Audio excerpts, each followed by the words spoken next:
Hey guys, it's Miles here, and today I'm going to be doing a book review for you guys.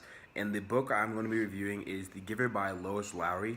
The Giver is a million time New York Times bestseller, highly regarded as one of the best utopian or dystopian books of all time. And yeah, here today I'm going to review it for you guys. So, like I said earlier, The Giver is a dystopian novel written in third person, and the main character is Jonas. Jonas is a 12-year-old boy who lives in this kind of utopian society, is in reality a dystopian society, and in society, the higher ups have eliminated all things that make people different, and have eliminated all human element things. Like there's no things like emotion or color. Everyone looks and acts the exact same. There's no true feelings. There's no true love in each other. People are assigned marriage, and kids aren't really. You don't have kids. Like kids are given to you, and yeah, it's really this utopian that's really a dystopian society that tries to make everything equal and tries to avoid conflict and problem. So the plot of the book is basically Jonas is a 12, which they refer to like the age you're a 10, 11, a 12.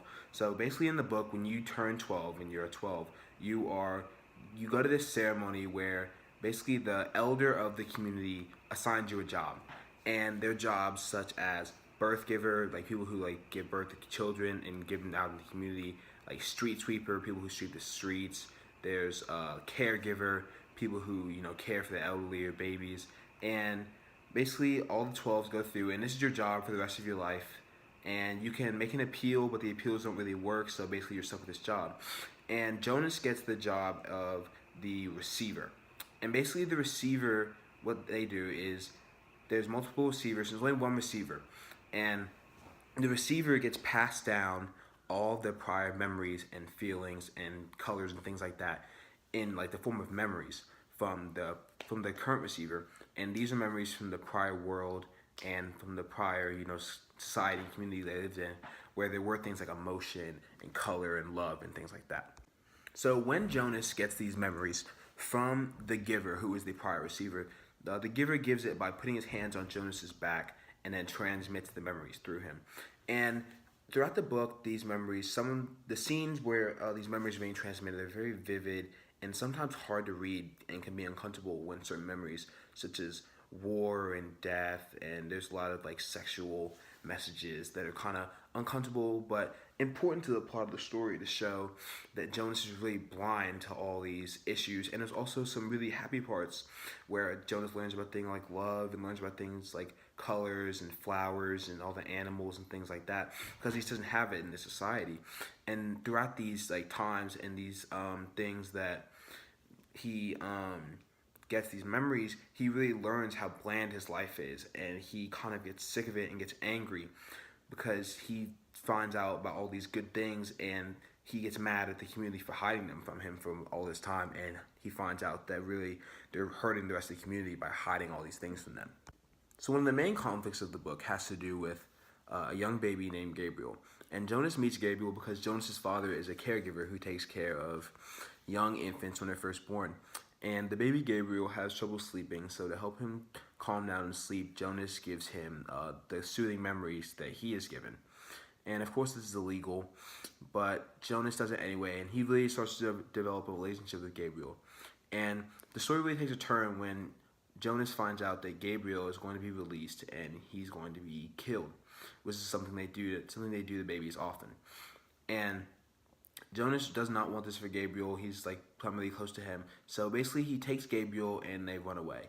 And they go on a really treacherous journey, but the goal basically is to let Gabriel grow up in a community that, is allowed to witness things like music and color and have feelings and things like that.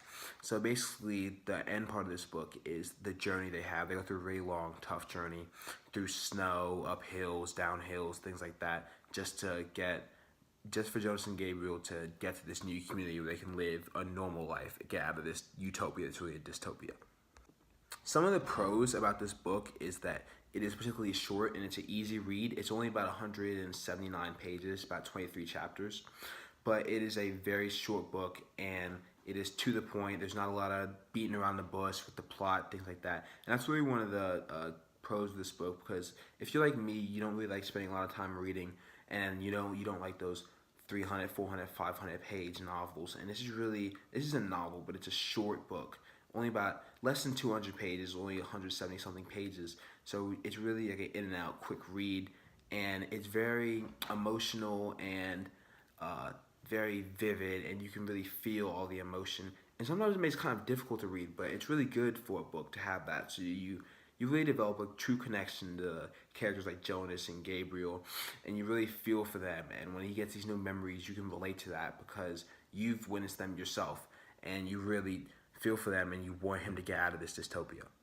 Some of the cons of this book is for younger readers, it may be very difficult to read. I know that I recently reread this, but I read it for the first time in probably sixth grade. And when you reread it, a lot of the stuff, especially like some of the sexual things and some of the more adult based things, it really goes over your head. And there's a lot of big, long words that really younger readers won't understand. And there's some content that is like family friendly that everyone will understand, but there's some content that you just don't get as a younger reader. But really, there aren't that many cons of the book. You can tell when you read this why it is a New York bestseller and why Lois Lowry is regarded to one of the best, authors of all time because of this book and this series of books.